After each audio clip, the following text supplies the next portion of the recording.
బెహరాన్లోని ఓ ఇంట్లో చిత్రహింసలు పడుతున్న మహిళను కాపాడారు మంత్రులు లోకేష్, సుభాష్. అంబేద్కర్ కోనసీమ జిల్లా అంతర్వేది గ్రామానికి చెందిన గంటా దీప్తి పొట్టకూటి కోసం బెహరాన్లోని ఓ ఇంట్లో పనికి వెళ్ళింది. అయితే అక్కడ యజమాని చిత్రహింసలు ఎక్కువవడంతో తన భర్తకు తెలిపింది దీప్తి. దీంతో ఆయన స్థానిక మంత్రి సుభాష్ దృష్టికి తీసుకెళ్లారు. మంత్రి లోకేష్ చెంతకు ఈ సమస్యను సుభాష్ తీసుకెళ్లడంతో ఆయన వెంటనే ఇండియన్ ఎంబసీ అధికారులతో సంప్రదింపులు జరిపి బాధితురాలిని సేఫ్గా ఇండియాకు రప్పించారు. గౌరవనీయులైన మినిస్టర్ సార్ గారికి నా హృదయపూర్వక వందనాలు. అయ్యా నమస్కారం అండి. నా పేరు జీ దీప్తి. నేను గడిచిన నెల అక్టోబర్ నెల 24వ తారీఖున బెహ్రన్ ప్రాంతం రావటం జరిగింది సార్. కొత్తేరు గ్రామానికి చెందిన ఒక వ్యక్తి ద్వారా నేను ఇక్కడికి వచ్చాను, ఏజెంట్ ద్వారా. అయితే నాకు ఇక్కడికి వచ్చిన తర్వాత తెలిసింది ఏంటి అంటే ఆయన వేరొక వ్యక్తికి, వేరొక ఏజెంట్కి ఇచ్చారంట నా డీటెయిల్స్. అతని పేరు మండాడి రాజ్బాబు గారు.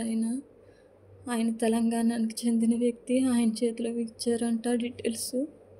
అయితే నాకు ఇండియాలో నాతో చెప్పింది వేరు సార్. వాళ్ళు అన్నారు చిన్న ఇల్లు, సింగిల్ ఇల్లు, ఒక పాపను చూసుకోవటం అంతే అని చెప్పారు. సరే అని ఒప్పుకుని వచ్చాను. ఇక్కడైతే ఫ్లాట్కి తీసుకొచ్చారు, 4 అంతస్తులు పైన ఉంటారు వీళ్ళు. అయితే ఏదో రకంగా చేసుకోవచ్చులే అనుకున్నాను, కానీ అన్ని కింద నుంచి నా చేత మొయ్యంతారు సార్. సమస్తము నేనే మోసుకురావాలి పైకి. వాటర్ డబ్బాలు కానించి నిత్యావసర సరుకులు సమస్తం నా చేత మొయ్యంతారు. కానీ భోజనం అయితే ఇంతే పెడుతున్నారు సార్, చిన్నపిల్లలకు పెట్టినట్టు. నాకు భోజనం సరిలేదు. భోజనం లేని దాని మీద మొయ్యటం నాకు గుండెల్లో నిప్పు వచ్చేసి తట్టుకోలేకపోతున్నాను. విపరీతమైన బాధ వచ్చేస్తుంది సార్. ముక్కలంటే నోట్లంటే బ్లడ్ అడిపోతుంది. పట్టించుకోవట్లేదు సార్ ఎవరుని. ఎడం చేయడం కానైతే వంకర్లు వెళ్ళిపోతున్నాయి.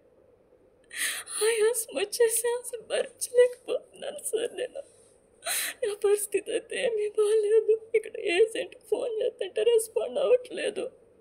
ఎన్నిసార్లు ఫోన్ చేసినా ఫోన్ లిఫ్ట్ చేయలేదు. ఒకరోజు ఫోన్ లిఫ్ట్ చేసి నిన్నెవరు పట్టించుకోరు, ఇల్లు మార్చడం కుదరదు, నువ్వు చచ్చినట్టు ఇక్కడ చేసుకోవాల్సిందే అని చెప్పి రెక్లెస్గా సమాధానం చెప్పేసి పెట్టేశారు సార్. నాకు ఎవరు సహాయం చేసేవాళ్ళు లేరు సార్. దయచేసి నాకు సహాయం చేయండి సార్. నన్ను దయచేసి నా బిడ్డల దగ్గరికి చేర్చేసి మీ కాళ్ళు పట్టుకుంటాను సార్. నాకు ఎవరు సహాయం చేయరు, మీరు తప్ప. దయచేసి నన్ను